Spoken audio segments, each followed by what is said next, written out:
Hello दोस्तों, स्वागत है आपका अपने इस यूट्यूब चैनल पर। मैं आकाश कुमार। आज हम डिस्कस करने वाले हैं आज जैसे कि सीडीएस पेपर का सेकंड जो पार्ट हुआ है उसमें जीएस। अब जीएस में हम सबसे पहले डिस्कस करेंगे हिस्ट्री, ज्योग्राफी, पॉलिटी, इकोनॉमी और उसके साथ साथ करंट अफेयर का सेक्शन। तो आइए बिना किसी देरी के शुरुआत करते हैं सीडीएस का पेपर को।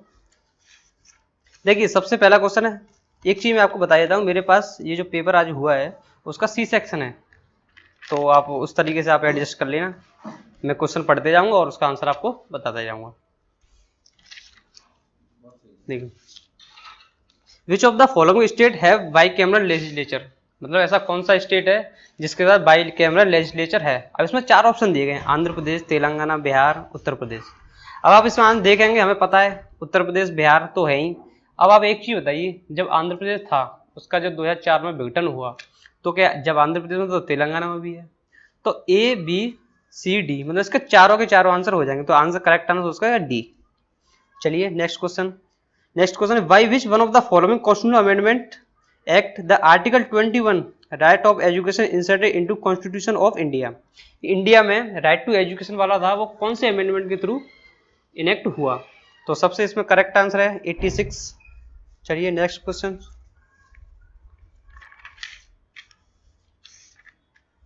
अब एक देखिए, ये ज्योग्राफी का क्वेश्चन है, in which of the following highland of India can you find temperate forest called Shola. Shola के जो फॉरेस्ट हैं वो कहाँ पाए जाते हैं, ये स्पेशली पाए जाते हैं तमिलनाडु और केरला वाले एरिया में, और उससे भी कहा जाता है नीलगिरीज। नीलगिरीज का जो एरिया है, बायोस्फीयर रिजर्व वाला एरिया है, वहां पर ये पाए जाते हैं, तो इसका करेक्ट आंसर होगा ए।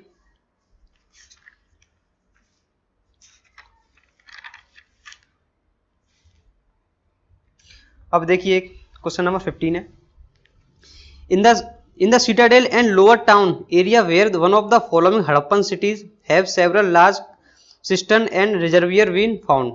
अभी हमें बताना है कि जो सिटाडल और लोअर टाउन जो था, कब, आईवीसी इंडस वैली सिविलाइजेशन के समय, तो वहां पर क्या मिला था हमें, सिस्टर्न और रिजर्वियर वाटर रिजर्वियर। तो इसका सबसे बड़ा आपको पता है महास्नानागार मोहनजोदाड़ो के, तो इसका करेक्ट आंसर क्या होगा B.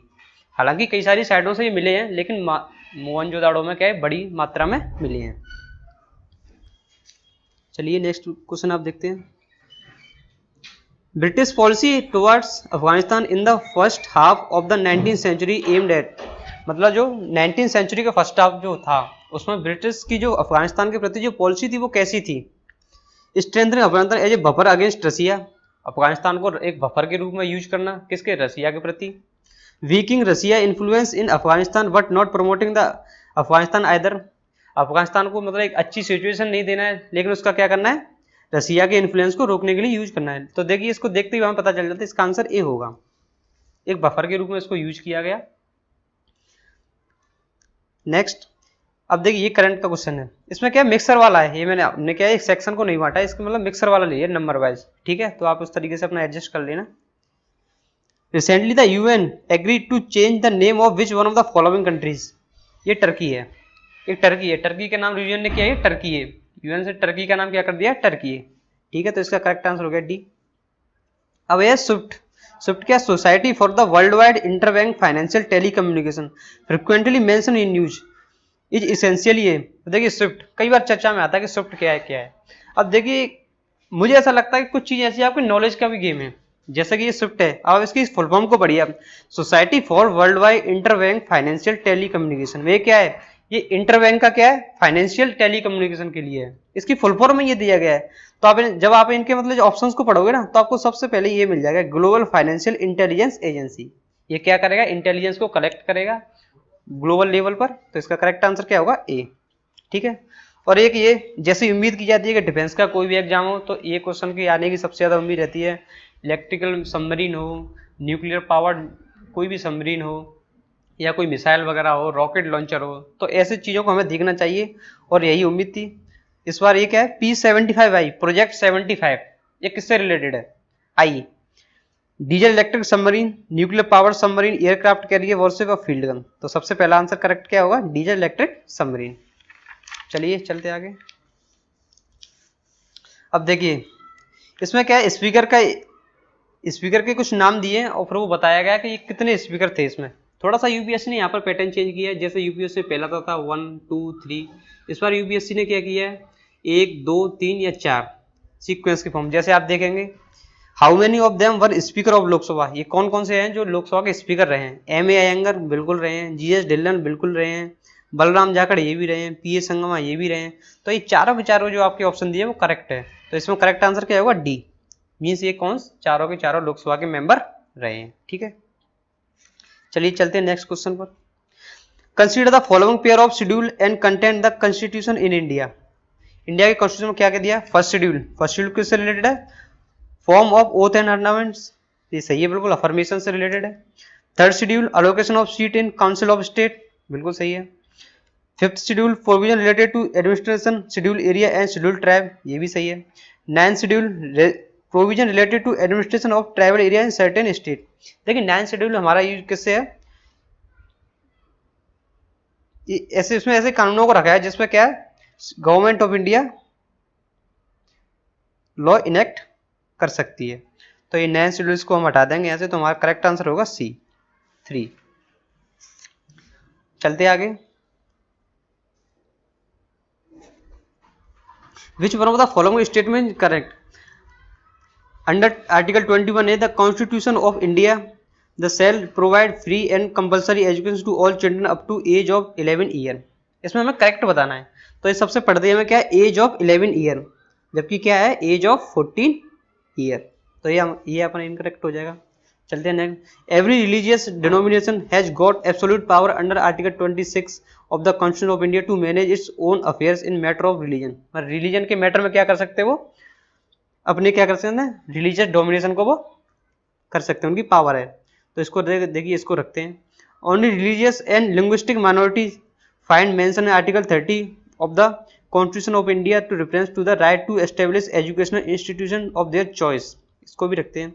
Parliament can not empower even by law any court other can supreme court of India the power issue writ with local limit of jurisdiction. देखिए ये ठीक नहीं है, पार्लियामेंट को पावर है, वो अपनी चाहते हो लॉ इनेक्ट करके क्या करते हैं रिट को क्या है और नीचे जो लोअर कोर्ट्स है उनको प्रोवाइड कर सकती हैं। तो ये हमारा डी नहीं होगा, ए नहीं होगा। और देखिए बी और सी में थोड़ा कंफ्यूजन है। अब एक चीज देखिए, अगर कहीं पे कंफ्यूजन हो तो आप देखिए कि यूपीएससी जो एक्सट्रीम स्टेटमेंट होते हैं ना उनसे बचने की कोशिश करता है। अगर वो देता भी है तो मोस्ट प्रोबेबली, ऐसा नहीं कि 100%, लेकिन मोस्ट प्रोबेबली क्या है वो गलत, जैसे ओनली, एक्सट्रीमली या कोई एग्जैक्ट डेटा दे दे, तो वो सारी चीजें। तो हम क्या करेंगे इसको सी को भी कट कर दे, तो करेक्ट आंसर हम क्या होगा बी। ठीक है, चलिए चलते हैं आगे। अब देखिए which of the following statement about the inversion of temperature is are correct. Inversion of temperature, inversion of temperature क्या होता है कि जैसे जैसे आप एल्टीट्यूड पे जाओगे तो टेम्परेचर क्या करेगा इन्वर्ज करेगा, घटता है लेकिन फिर बढ़ जाता है ना। Temperature increase with increasing altitude, ठीक है। A longer winter night clear skies and ideal situation, ये भी ठीक है। It is short term phenomenon and is common all over the globe except to the poles. ये देखिए ये it is the short term phenomenon and is common all over the global except poles. तो इसका correct answer क्या होगा, इसका correct answer होगा ए। अब चलते हैं next question. Which of the following state UT is the lake Tsomgo located. Lake Tsomgo ये कहां पर है, लद्दाख, हिमाचल प्रदेश, सिक्किम, उत्तराखंड। ये कहां पर है, लद्दाख। विच one of the following state UT has the largest area under coral reef in India. ये आप थोड़ा ये मत समझना कि मैं बहुत जल्दी जल्दी करा रहा हूँ, हम क्या करेंगे थोड़ा कम समय में ही जल्दी से जल्दी क्या करेंगे क्वेश्चन की आंसर की आपको देने का प्रयास कर रहे हैं। उससे क्या इसका डिटेल एक्सप्लेनेशन में किसी और दिन वीडियो अगर आप कहेंगे, जैसा कि आप मुझसे रिक्वेस्ट करेंगे या फिर जो भी मुझसे कहेंगे तो मैं उसको दे दूंगा आपको डिटेल एक्सप्लेनेशन। आज क्या है, आज केवल आप आंसर की के तौर पर ये वीडियो डिस्कस की जा रही है। Which one of the following state UTs has largest area under coral reef. सबसे ज्यादा कौन सा है, अंडमान निकोबार, ठीक है। Which one of the following is considered as the agency function of commercial bank in India.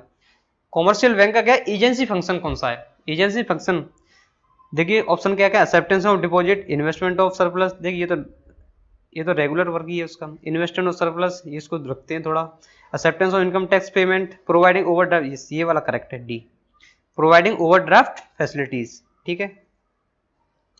अब नेक्स्ट करंट का question. Which one of the following is the first state in India to have 100% household with tap water connection. India में क्या है 100% tap water connection देने वाला कौन सा राज्य सबसे पहला है? राज्य यूटी। तो इसमें करेक्ट आंसर कौन सा है? गुजरात, नहीं sorry Goa.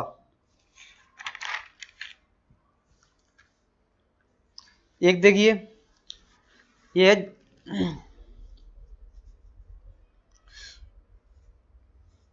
if you were browsed to table to recent showing the expectancy at birth for all categories of rural urban and male female division for all state in India you were not likely to observe that।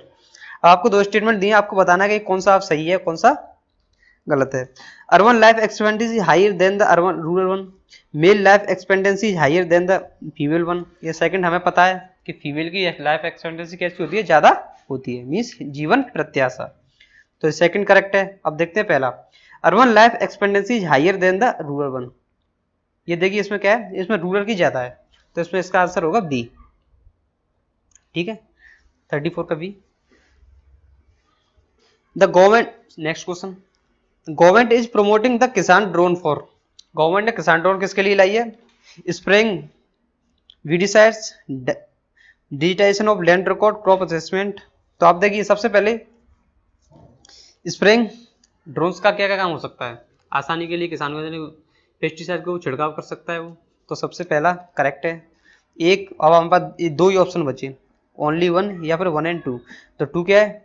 Digitisation of land record, yes ये भी इसका एक क्या है? एक M है, तो इसका करेक्ट आंसर होगा फर्स्ट।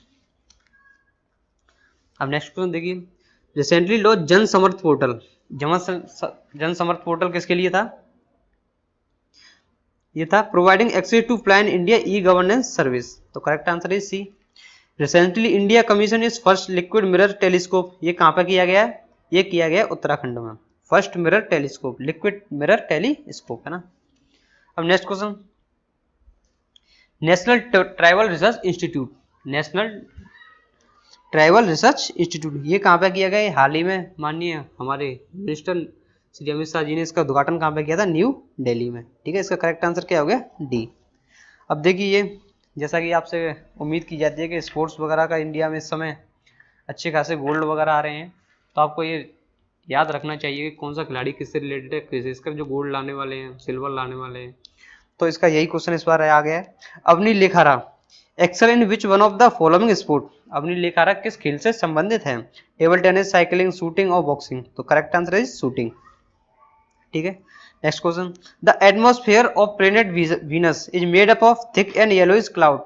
तो वीनस का जो, वीनस में के प्लेनेट पर जो येलोइश क्लाउड जो बनता है वो किसका होता है?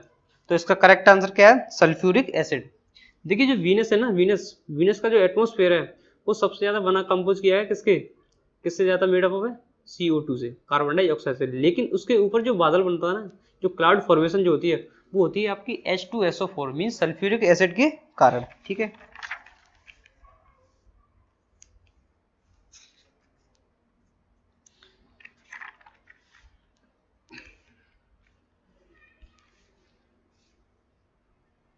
अब देखिए, in India which one of the following is responsible for the implementation of the government of India policy in all matter concerning telecommunication. Telecommunication से संबंधित जो भी पॉलिसीज गवर्नमेंट की हैं उनको कौन क्या करता है? रेगुलेट करता है? TRAI, telecom regulatory authority of India, means correct answer is B. ठीक है, अब देखिए, India has achieve 10% ethanol blending much ahead of the target date which one of the following greater benefit from it. India का जो target है ना, ethanol blending जो programme जो चल रहा है इंडिया का, वो इंडिया ने जो किया 10% का जो एम को जो प्राप्त किया है, तो सबसे ज्यादा फायदा किस सेक्टर को होगा उससे? आप बताइए किस सेक्टर होगा? कसेवा प्लांटेशन, मेज फार्मिंग, शुगर इंडस्ट्री या वाइन इंडस्ट्री। सबसे ज्यादा किसको होगा? शुगर इंडस्ट्री को। क्यों? क्योंकि शुगर केन जो होता है, शुगर केन का, जेट्रोफा का, इसमें बहुत बड़े स्तर पे यूज किया जाएगा, तो जेट्रोफा और शुगर केन इंडस्ट्री को क्या बढ़ावा मिलेगा। तो करेक्ट आंसर इज सी।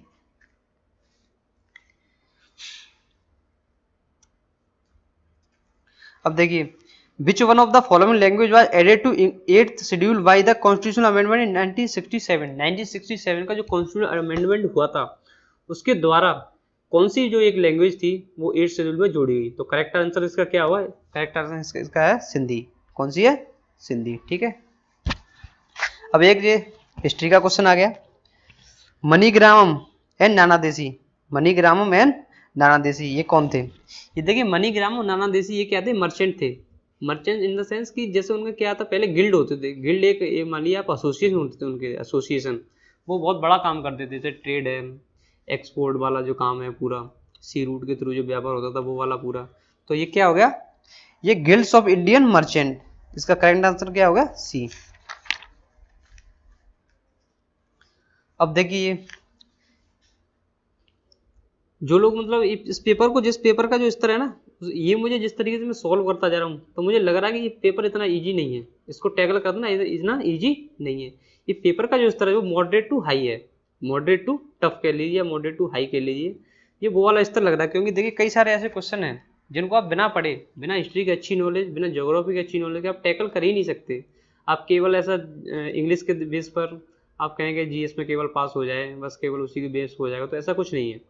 तो आपको इसको अच्छे तरीके से पढ़ना पड़ेगा। देखिए ये वाला नेक्स्ट जो क्वेश्चन है, इसको बहुत सारे जो पीसीएस के लिए, यूपीएस के लिए लोग जो तैयारी कर रहे हैं ना, उनको भी शायद टैकल करने में थोड़ी सी दिक्कत हो।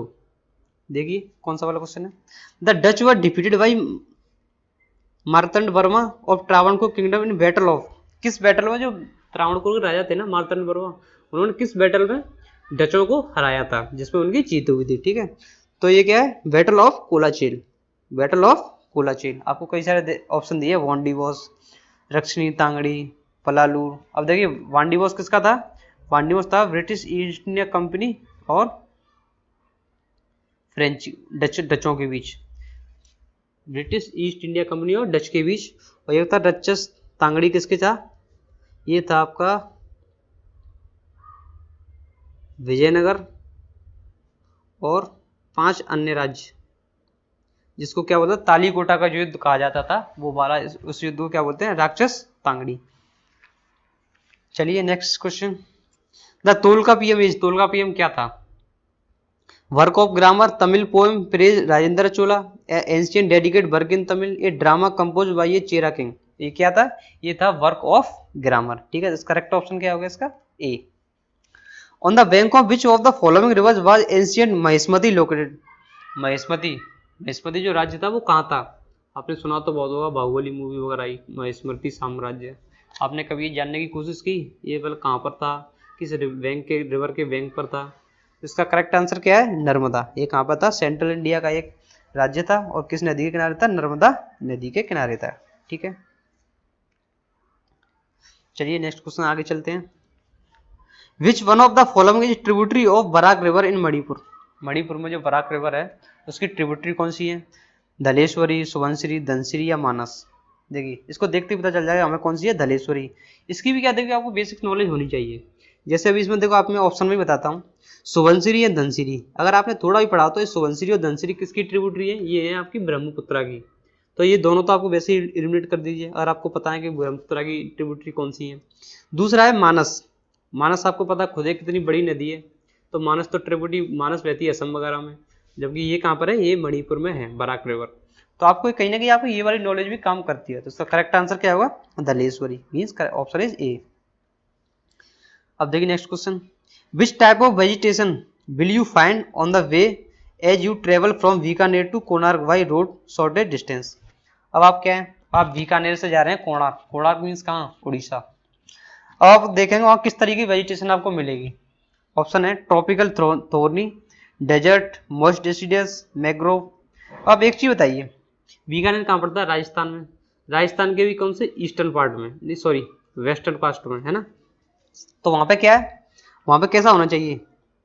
डेजर्ट ट्रॉपिकल होगा, कैसा होगा आप बताइए?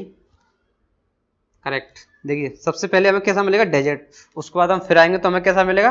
ट्रॉपिकल थोर्नी। जैसे जैसे ईस्ट की तरफ आते हैं तो कैसा मिलेगा? ट्रॉपिकल थोर्नी। उसके बाद कैसा मिलेगा? Most deciduous. उसके बाद क्या मिलेगा? मैग्रोम। तो करेक्ट आंसर क्या होगा? इस बी। ठीक है, अब देखिए नेक्स्ट क्या है 64। करेवास के बारे में आपको बताना है, करेवास के लिए में कौन सा करेक्ट स्टेटमेंट है। These are the lacustrine deposit of Pleistocene period. ठीक है, प्लेस्टोसीन का जो मतलब जो पीरियड था उसके दौरान ये बने। These are found along the lower slopes of Pir Panjal. Karewas are well known for the cultivation of saffron, almond and walnut. आपने थोड़ा बहुत भी करेवाज के बारे में सुना होगा, तो आपको पता होगा ये जम्मू कश्मीर, मतलब कश्मीर जो वैली है हिमालय की, उसमें पाए जाते हैं। और उसमें किसके लिए फेमस रहते हैं? आपके केसर के लिए और आपके ड्राई फ्रूट वगैरह के लिए। ठीक है, तो इसमें देखेंगे हम कौन सा करेक्ट आंसर 3 है। और थोड़ा जैसा कि इस बार मैंने आपको बताया कि यूपीएससी ने थोड़ा सा पैटर्न चेंज किया है। अब यूपीएससी ये नहीं पूछता 1 एंड 2 और 3, इसको कम पूछा है, इसने सीधा सीधा पूछा कि कौन सा वाला सही है। ऑप्शन 1, 2 या 3, 1 सही है, 2 सही है या फिर 3 सही है। ठीक है, तो देखिए 3 सही है, तो मीन्स क्या है?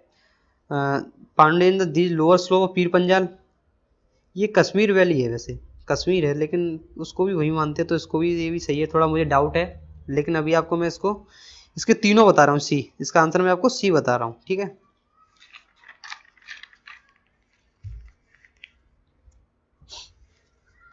अब देखिए इसमें क्या है, नेक्स्ट क्वेश्चन में क्या है, एक स्टेट के बारे में पूछा है, उसके बारे में 3 स्टेटमेंट हमें दी है, उसके बाद फिर पूछा ये किस स्टेट की बात हो रही है। It is well known globally for the variety of rocks and minerals. Rocks और मिनरल्स के लिए क्या है, जाना जाता है। ठीक है, it has a largest deposit of chrysotile asbestos in country. अपने देश में क्या है, एस्बेस्टस और क्रिस्टोलाइट के लिए क्या है, काफी फेमस है। The Neelam Sanjiva Reddy Sagar hydel project is located in the state. इसमें एक क्या है, नीलम संजीवा रेड्डी सागर हाइडल जो इलेक्ट्रिक प्रोजेक्ट है, ये भी यहीं पर है। तो आप एक चीज बताइए आप मुझे, मान लीजिए आपको ये पता भी नहीं है बिल्कुल भी, इस क्वेश्चन का आपको आंसर बिल्कुल पता नहीं है, तब भी आप क्या लगाएंगे? बिल्कुल, देखिए मैंने वाला तीसरा वाला उस ऑप्शन पढ़िए, नीलम संजीवा रेड्डी सागर हाइडल प्रोजेक्ट। अब नीलम संजीवा रेड्डी, देख कहीं ना कहीं थोड़ा सा आप जब क्वेश्चन नहीं आया ना, तो आप ऑप्शन में से टैकल करने की कोशिश कीजिए, मेरा ये मानना है। देखिए नीलम संजीवा रेड्डी, अब आप एक चीज बताइए, रेड्डी रेड्डी जो मतलब जो लोग हैं वो कहाँ रहते हैं सबसे ज्यादा? साउथ इंडिया में। साउथ इंडिया में भी सबसे ज्यादा कहाँ मिलेंगे आपको? मोस्ट प्रोबेबली तेलंगाना और आंध्र प्रदेश में, जबकि इसमें ना तो तेलंगाना ऑप्शन है और केवल आंध्र प्रदेश ऑप्शन है, झारखंड में नहीं है, राजस्थान और छत्तीसगढ़, तो आपको इसको वैसे ही कर सकते थे सी। तो ये थोड़ी ट्रिक है, आप ऐसा नहीं कि क्वेश्चन आते ही आप डर जाएं कि शुरुआत के 2 ऑप्शन पढ़े तो मुझे तो पता ही नहीं है रॉक्स और मिनरल कहाँ मिलते हैं, आप क्रिस्टोलाइट या फिर एस्बेस्टस को देख के डर गए, मुझे तो ये बिल्कुल ही पता नहीं है। लेकिन जब आपको तीसरे ऑप्शन को पढ़ोगे ना, तो 2 की जरूरत ही नहीं आंसर निकलने के लिए, तो आप इस तरीके के क्वेश्चन को भी देख लीजिए करिए। ठीक है, okay. Which one of the following statement about a borrower from microfinance company is not correct? Micro finance और बोरोवर के बीच में क्या संबंध है, मतलब किस तरीके से आपस में करेंगे? देखिए क्या दिए option, borrower should not have annual income beyond a limit. Yes, बिल्कुल करेक्ट, सही है, ज्यादा मतलब इनकम उसकी बियॉन्ड नहीं होनी चाहिए लिमिट के अनुसार। The borrower should not seek loan amount beyond a limit, सही है, लिमिट से ज्यादा मतलब लोन नहीं ले सकता। The borrower should not refuse to offer a collateral, collateral के लिए मना नहीं करता। कोलेटरल मींस क्या, ऐसे मान लो किसी ने लोन दिया तो उसके बदले में आप गिरवी क्या रखेंगे, कोलेटरल क्या रखेंगे आप, जिसके बेस पे आप वसूली उस आपसे की जा सके, तो इसके लिए वो रिफ्यूज कर सकता है।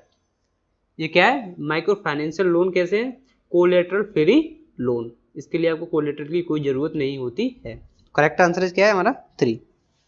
ठीक है, अब देखिए which one of the following statement about non banking financial company is not correct. देख सबसे पहले आप एक चीज देखिए, क्वेश्चन आप पूछ क्या रहा है आपका, आप करेक्ट पूछ रहा है या नॉन करेक्ट पूछ रहा है। कभी कभी क्वेश्चन ज्यादातर ऐसे ही हो जाता है, हमें आते हैं लेकिन नॉट करेक्ट या करेक्ट ना देखने के चक्कर में वो क्वेश्चन गलत हो जाते हैं। इसमें क्या पूछा है, नॉट करेक्ट, और ज्यादातर क्वेश्चन में आपने देखा होगा अभी तक हमने जो डिस्कस किए उसमें नॉट करेक्ट ही पूछा है, तो आपको ये चीजें थोड़ी ध्यान से देखनी है। ठीक है, सबसे पहला क्वेश्चन क्या है, NBFC can not accept demand deposit.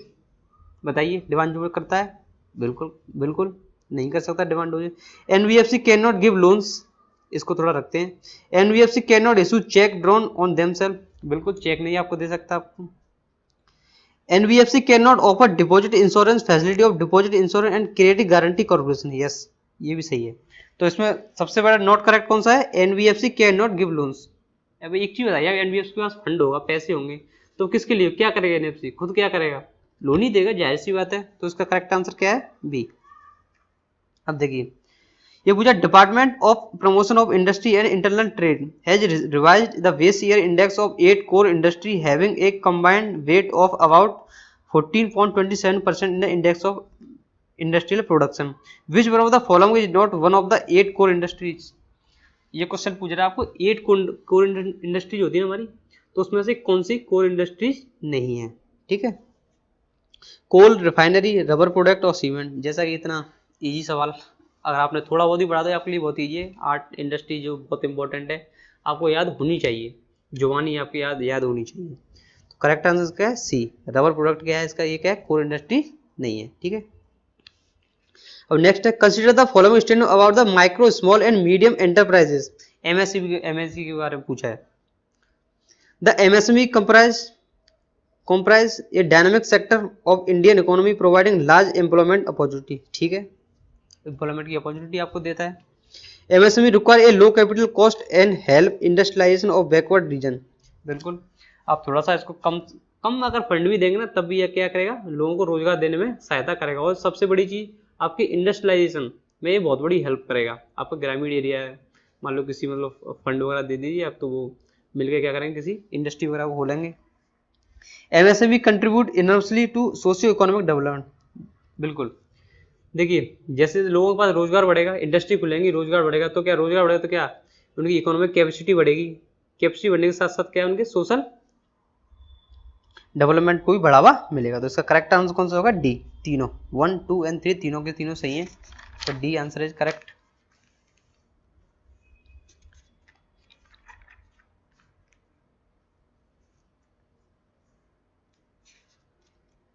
अब देखिए नेक्स्ट क्वेश्चन 81।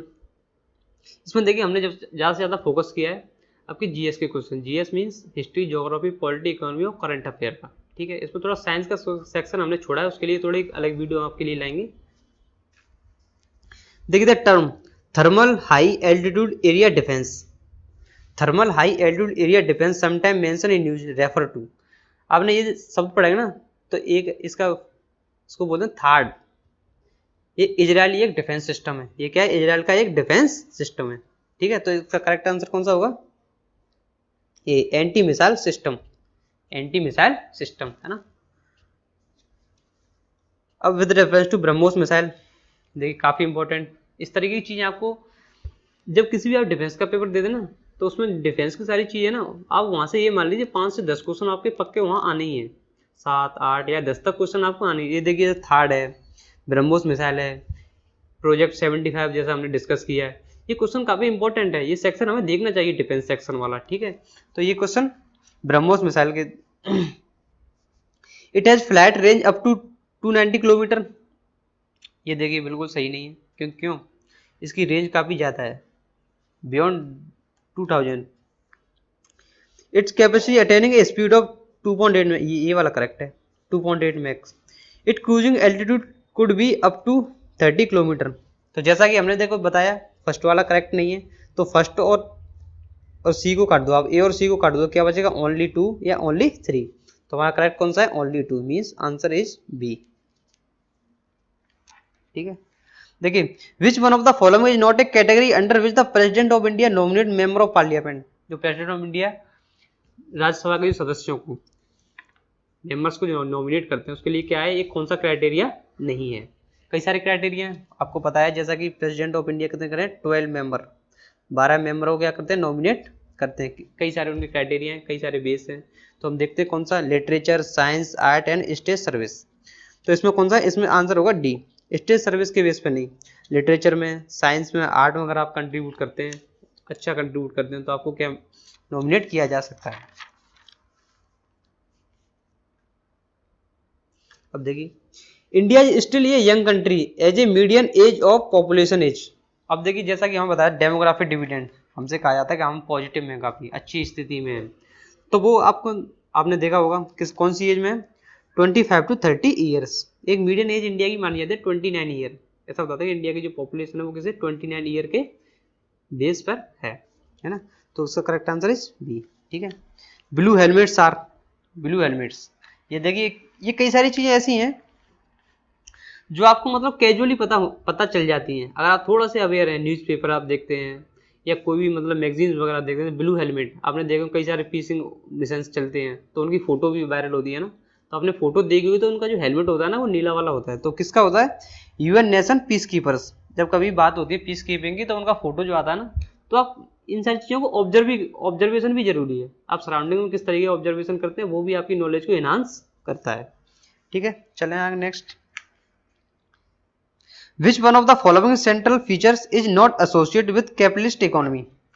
अब कैपिटलिस्ट इकोनॉमी के बारे में दे रहा है, ये कुछ फीचर्स दिए हुए हैं, वो बता रहा है कि कौन सा वाला एसोसिएट नहीं है। ठीक है, there is a generalised commodity production, it has market value, yes ये सही है, पूरा मार्केट बेस पर काम करती है capital economy.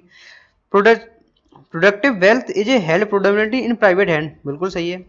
Economic life is organised according to market principle, ये भी सही है, मार्केट प्रिंसिपल के बेस में सब कुछ मार्केट पे फ्री होता है, जैसा मार्केट डिमांड के अकॉर्डिंग क्या रेट होंगी, रेट के अकॉर्डिंग डिमांड, जो भी मतलब इस तरीके मार्केट फ्री इकोनॉमी। ठीक है, सॉरी मार्केट फ्री नहीं, मतलब गवर्नमेंट फ्री, लगभग गवर्नमेंट फ्री, गवर्नमेंट केवल रेगुलेट का काम करती है, बाकी काम कौन करता है, मार्केट।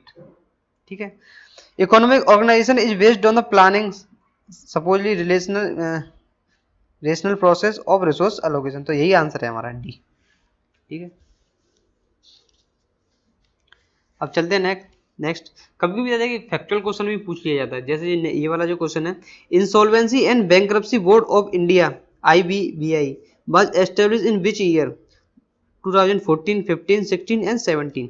अब आपने एक चीज देखी होगी, अब आपने थोड़ा बहुत पढ़ा होगा, तो इंसॉल्वेंसी एंड बैंक्रप्सी कोड कब आया था, 2016, जब ये कोड आया था ना उसी समय इसकी स्थापना की गई थी, किसकी, IBBI की, तो क्या होगा इसका आंसर 2016। तो ये आप जुड़ी हुई है, आप थोड़ा कॉमन सेंस भी लगा सकते हैं, जिस तरीके से कोड आया था 2016 में आया था कोड, तो आंसर भी क्या है इसका 2016। ठीक है, which one of the following is other used for focus in relation with an earthquake.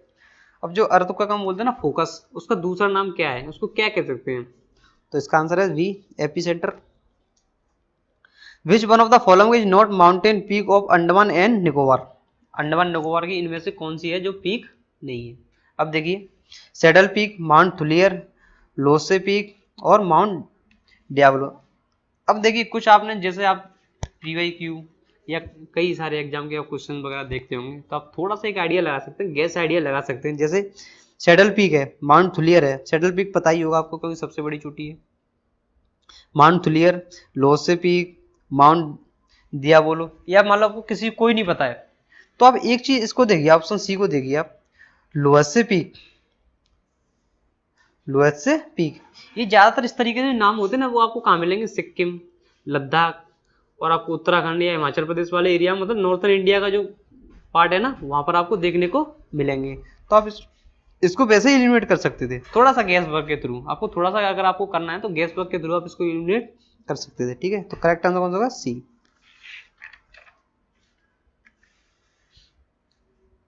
अब देखिए, which one of the following planet has the largest number of known satellite, कौन से प्लेनेट की है लार्जेस्ट नोन सैटेलाइट, सैटर्न की। सबसे पहले कौन सी थी, पहले थी जुपिटर की। ठीक है, नहीं सॉरी शायद जुपिटर की थी, है ना, इस समय कौन किसकी है, सैटर्न की, किसकी, सैटर्न की। अब देखिए, the legend of Prahlad and his father Hiranyakashyap was first set out in the, जो प्रहलाद और हिरण्यकश्यप की जो कहानी थी ना, वो सबसे पहले किस पुराण में हमें देखने को मिलती है। प्रहलाद और हिरण्यकश्यप आपने सुना होगा, प्रहलाद उनके बेटे थे, किस तरीके से मतलब भगवान विष्णु आते हैं बावन का रूप धारण करके, तब उनकी मतलब उनका वध करते हैं। तो ये किस में दिया गया था, सबसे पहले किस में दिया गया था, ये दिया गया था हमारे विष्णु पुराण में, किसमें था, विष्णु पुराण में। ठीक है, चलिए नेक्स्ट चलते हैं आगे। Who among the following was not a woman labor leader who organized worker in the strike in 1920s?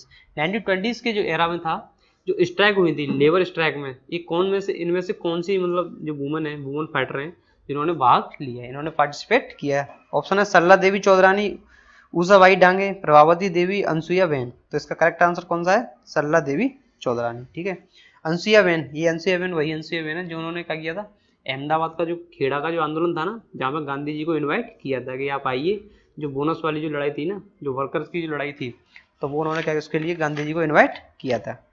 ठीक है, अब देखिए क्वेश्चन नंबर नेक्स्ट पे चलते हैं।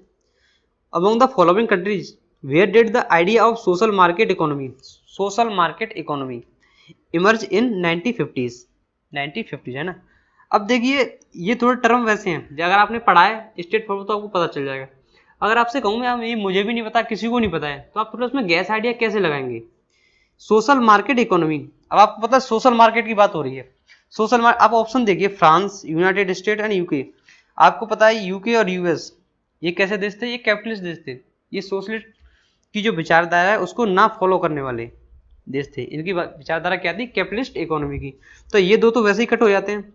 और रहा फ्रांस, आपको पता है फ्रांस भी क्या था, कैपिटलिस्ट एक इकोनॉमी बन चुका था इस समय तक, 1950s तक, ठीक है। क्योंकि ये तीनों के क्या था, ये तीनों आपस में एक कहते हैं ना, मतलब वो P5 वाला जो ग्रुप था ना उसके मेंबर थे। अब रहा जर्मनी, आपने जर्मनी के बारे में सुना होगा। जर्मनी सेकेंड वर्ल्ड वॉर के बाद ईस्ट जर्मनी और वेस्ट जर्मनी बनेगा। तो ईस्ट जर्मनी पे किसका प्रभाव था, सोशलिस्ट इकोनॉमी का, और वेस्ट जर्मनी पे किसका प्रभाव था, कैपिटलिस्ट इकोनॉमी का। तो ये कंसेप्ट कहाँ से आया, ये कंसेप्ट वहीं से आया, सोशल मार्केट इकोनॉमी। तो आप इसको लगा सकते हैं जर्मनी के करेक्ट आंसर इसका लगा सकते हैं, ठीक है। The Ramsar convention related to which one of the following area, ये थोड़ा क्वेश्चन आपने थोड़ा सा भी देखा होगा तो आपने इजी है काफी। Wetland preservation, answer is a, ठीक है। which one among the following report defines sustainable development as development that meets need of the present generation without compromising the ability of future generation to meet their own need? Means क्या है, इसमें क्या है, sustainable development की जो definition थी ना, वो कौन सी वाली मतलब रिपोर्ट है या कौन सी वाले एजेंडा में दी गई सस्टेनेबल डेवलपमेंट की डेफिनेशन। तो इसका करेक्ट आंसर क्या है, ब्रंटलैंड रिपोर्ट। कौन सा, ब्रंटलैंड रिपोर्ट। ब्रंटलैंड रिपोर्ट को और दूसरे नाम से किस नाम से जाना था, अवर कॉमन फ्यूचर। किसके लिए, अवर कॉमन फ्यूचर। ये किसके द्वारा जारी की थी, यूएन के द्वारा, ठीक है। अब देखिए चलते हैं नेक्स्ट क्वेश्चन पे। हमने मैच लिस्ट को मैच करना है, लिटरली वर्क है और ऑथर है। दूता घटोदच, दूत घटोदच, मृच्छकटिकम, क्रातोर्जनी और रावण वध। अब देखिए इसमें आपने बहुत सारा सुना होगा, मृच्छकटिकम ये काफी फेमस है, और एक क्रातोर्जनी। मृच्छकटिकम किसके लिए, मौर्यों के शासन की जानकारी देता है। क्रातोर्जन किसके लिए, अपने मतलब भारवी जो थे, बड़े जो जैन कवि थे जो भारवी, उनका इसमें वर्क है। तो ये देखिए, लेकिन जब इनको हम दोनों को देखते हैं तो बी का 3, सी का 4, तो यहाँ पर थोड़ा क्या है, हमें एक थोड़ी इन दोनों में से एक की स्पेसिफिक नॉलेज होना जरूरी है। इसमें क्या है, दूत कतुतच, ये किसने लिखा था, ये लिखा था आपका भास का। ये किसकी कृति है, ये किसका वर्क है, वास का। और रावण वध किसका है, रावण वध है आपका भट्टी का। किसका, भट्टी का। तो इसका करेक्ट आंसर क्या है, सी, ठीक है। ये थोड़े फैक्चुअल से क्वेश्चन, आपको ये भी देखना पड़ेगा कौन से राइटर की कौन सी कवि है, कौन सी कृति उन्होंने लिखी, कौन सा उनका लिटरेली वर्क रहा है ना। और मिडिएवल जैसे मतलब उसमें मॉडर्न इंडिया में देखेंगे आप, जैसे अभी पूछ लिया सरला देवी चौधरानी वाला है, ये वाला क्वेश्चन, कौन किसने भाग लिया, कौन से ऑर्गेनाइजेशन उन्होंने बनाए, ठीक है। At the bank of which of the following rivers was the battle of Ten King fought in the early Vedic period? Early Vedic period में जो 10 king fought, राज 10 राजाओं का जो युद्ध था वो कहाँ पे लड़ा गया, सरस्वती, द्रस्वती, परुष्णी और सुतुद्री। यहाँ पे देखिए, एक सबसे पहली चीज आपको ये नाम पता होनी चाहिए, किसी भी एग्जाम के लिए नाम आपको पता चाहिए, एंशिएंट नाम क्या है रिवर्स की। तो ये हुआ था, इसका करेक्ट आंसर तो कौन सा है, परुष्णी। परुष्णी को आज क्या बोलते हैं, रावी नदी। क्या बोलते हैं उसको, आज रावी। ये आपको सब पता होने चाहिए। अक्षिणी किसका नाम था, सुतुद्री किसका नाम था, झेलम, ये सारी चीजें मतलब आपको पता होनी चाहिए। किसी भी मैच में भी पूछ लेते, कई सारे स्टेट के एग्जाम वगैरह में है वो आप पूछ लेता, डायरेक्ट आपसे पूछ लेगा। तो आपको इसकी बेसिक और कंसेप्चुअल दोनों तरह की नॉलेज होनी चाहिए, ठीक है। The Bengal famine of 1769 and 70 was worst by, मतलब जो बंगाल का जो फेमन था उसको और किसने मतलब ज्यादा से ज्यादा बदतर बना दिया, किसने और उसको ज्यादा इनहांस कर दिया। Locust attack, rate inflation, high level taxation, small box epidemic. देखिए इसमें मुझे दो आंसर लग रहे हैं इसका, लेकिन इसका सी आंसर ज्यादा करेक्ट लग रहा है, हाई लेवल और टैक्सेशन। क्यों, क्योंकि इस समय क्या है, बंगाल में क्या हुआ, ब्रिटिश ईस्ट इंडिया कंपनी ने अपना शासन स्थापित कर लिया प्लासी वॉर के बाद, और मतलब उसके बाद बक्सर युद्ध के बाद अपने क्या पूरा कंट्रोल कर लिया, इकोनॉमी पे कंट्रोल कर लिया। तो काफी हाई रेट ऑफ टैक्स उन्होंने लागू कर दिए। तो करेक्ट आंसर इसका क्या है, C. Which one of the following not work of अश्वघोषा। देखिए जैसा भी हमने आपको बताया लिटरली वर्क अभी पहले डिस्कस किया था थोड़ी देर पहले। तो अब देखिए ये स्पेसिफिक अश्वघोष के बारे में उन्होंने पूछ लिया कि ये कौन से लिटरली वर्क है, अश्वघोष के नहीं है। 4 आपको ऑप्शन दे दिए, फिर आपसे पूछेंगे। तो आपको डीप नॉलेज भी होनी चाहिए, जैसा कि जीएस जनरल स्टडी, थोड़ी बहुत आपको क्या डीप नॉलेज भी होनी चाहिए। जनरल नहीं, थोड़ी सी डीप भी आपको होनी चाहिए। जनरल तो चलती रहेगी आपकी, लेकिन थोड़ी सी डीप भी होनी चाहिए। जैसे देखो सारीपुत्र प्रकरण, बुद्ध चरिता, सौंदारानंद, मंजूश्री मूलका। तो इसमें करेक्ट आंसर कौन सा है, डी। ये तीनों किसकी कृति हैं ऊपर वाली, ये है अश्व घोष की, ठीक है। अब देखिए 112 question, while forming an Indo-Pacific economic framework for prosperity, the member countries launch collective discussion toward future negotiation on our 4 pillar। क्या है Indo Pacific economic framework for prosperity, इसके 4 पिलर हैं, 4 पिलर है इसके, 4 पिलर आपको ये बताना है कि इसमें से कौन सा एक पिलर नहीं है। Clean energy, decarbonisation and infrastructure, defence cooperation and intelligence sharing, supply chain और टैक्स एंड एंटी करप्शन। तो इसके देखिए करेक्ट आंसर उसका कौन सा है, B, defence cooperation and intelligence sharing. ये इसका काम, इसका ऑब्जेक्ट नहीं है। हालांकि चाइना ने आरोप लगाया है कि ये काम इसी का करेगा, जो इसका ऑब्जेक्ट नहीं है वही ये काम करेगा, लेकिन करेक्ट आंसर कौन सा है, defence cooperation and intelligence sharing. चलिए देखिए ये नेक्स्ट जो क्वेश्चन है वो काफ़ी ज़्यादा चर्चा में रहा है, और आपको इस तरीके की चीज़ें देखनी रहनी चाहिए जो काफ़ी चर्चा में रहती हैं। काफ़ी सिंपल, अगर आप थोड़ा सा बहुत अवेयर हैं न्यूज़पेपर से, घटनाओं से, वर्ल्ड की घटनाओं से। देखिए the region known for Donetsk and Luhansk, Donetsk and Luhansk जो रीजन है sometimes mention in news, they are separatist region of, कहाँ के हैं, मैं आपसे पूछता हूँ कहाँ के हैं। ऑफकोर्स यूक्रेन, अपने यूक्रेन पर देखा होगा, ये 2 एरिया इनके ऊपर रसिया ने क्या लड़ाई छेड़ रखी है, इन्होंने पूरा सपोर्ट करता है रसिया इनको। तो आप अगर आपको थोड़ा बहुत आप न्यूज़पेपर पढ़ते हैं चाहे कोई सा भी, तो आपको ये आराम से आप इस क्वेश्चन को कर सकते थे, ठीक है। विच of the following assist the country through extended fund facility, extended fund facility often talked about, ये क्या है एक्सटेंडेड फंड फैसिलिटी क्या है, हाल में हमने देखा था ना क्या, श्रीलंका का क्राइसिस, श्रीलंका किस तरीके से इकोनॉमिक क्राइसिस से जूझ रहा था, तो आईएमएफ ने उनके लिए क्या है एक्सटेंडेड फंड फैसिलिटी को जारी किया था। इसका करेक्ट आंसर कौन सा, बी।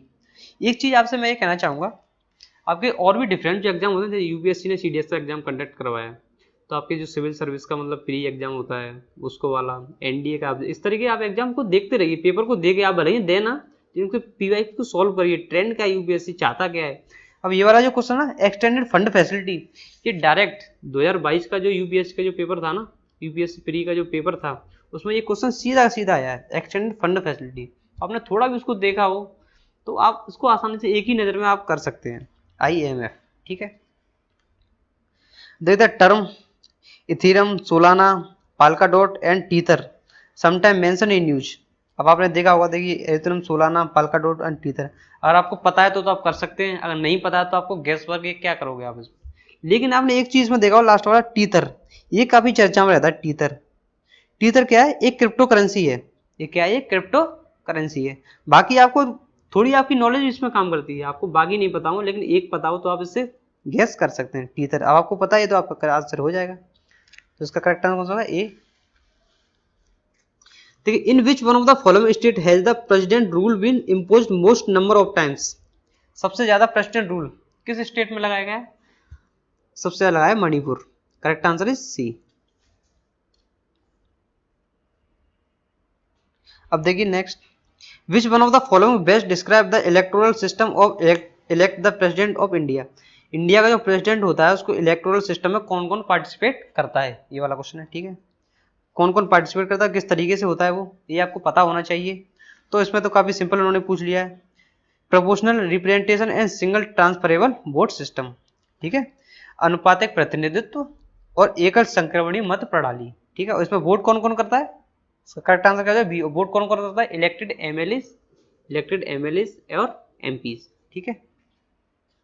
ध्यान रखिए इलेक्टेड एमएलए और एमपीज, नॉट नॉमिनेटेड, ठीक है। Which one of the following about money bill not correct. अभी मनी बिल का क्वेश्चन आ गया है कि इसके बारे में कौन सा कथन सही है कौन सा गलत है। Money bill can not be introduce in the council of state, correct, ये सही है। The council of state has no power to reject amend the money bill, इसको रखते हैं, अभी देखते हैं। The speaker of Lok Sabha has the sole and final power deciding whether the bill is money, और ये भी सही है। The council of state has no power to discuss the money bill. अब आपके 2 ऑप्शन बचे हैं ना, 2 तो हमने सही कर दिए। The council of state, D वाला, has no power to discuss the money bill. देखिए ये वाला क्वेश्चन, ये क्या है, ये इनकरेक्ट है और यही हमारा आंसर होगा। क्यों, काउंसिल ऑफ स्टेट को क्या है, पावर तो है डिस्कस करने की, डिस्कस तो कर सकती है, लेकिन जो वो अमेंडमेंट जो सुझाव करेगी ना, ये क्या है, पार्लियामेंट जो लोकसभा के ऊपर क्या है, वो माने या फिर ना माने, इस डिपेंड अपॉन लोकसभा कि उनको एक्सेप्ट करे या फिर ना एक्सेप्ट करे उनके अमेंडमेंट को, ठीक है। तो करेक्ट आंसर क्या है, बी। इस तरीके से आज हमने जीएस का एक बड़े पोर्शन को, जिसमें हिस्ट्री आपकी, ज्योग्राफी रही, पॉलिटी रही, करंट सेक्शन का हमने डिस्कस किया। तो मैं आपसे एक लास्ट में यही कहना चाहूँगा कि आप कोई भी एग्जाम दें, आप पेपर को देखिए, ऐसा नहीं कि आप पेपर दे के आए कि मेरा अब तो हो ही गया, आप मुझे क्या देखना है। तो आप पीवाईक्यूज, आप इस तरीके के पेपर आपको पैटर्न देखना, पीवाईक्यूज और यूपीएससी के जो डिफरेंट, जैसे सीएफ है, सीएपीएफ है, सेंट्रल आर्म पुलिस फोर्स का जो कमांडेंट वाला जो पेपर यूपीएससी कंडक्ट करवाती, वो भी आप देखें, एनडीए के पेपर देखें, सिविल सर्विस के पेपर आप देखें, और भी कई सारे जहाँ पे जीएस और करंट अफेयर का सेक्शन रहता है वो आप पेपर देखें। उससे क्या है, कहीं ना कहीं आपको एक ट्रेंड पता चलता है यूपीएससी की डिमांड चाह क्या है, ठीक है। ठीक है, तो आज के लिए इतना ही। Okay, thank you.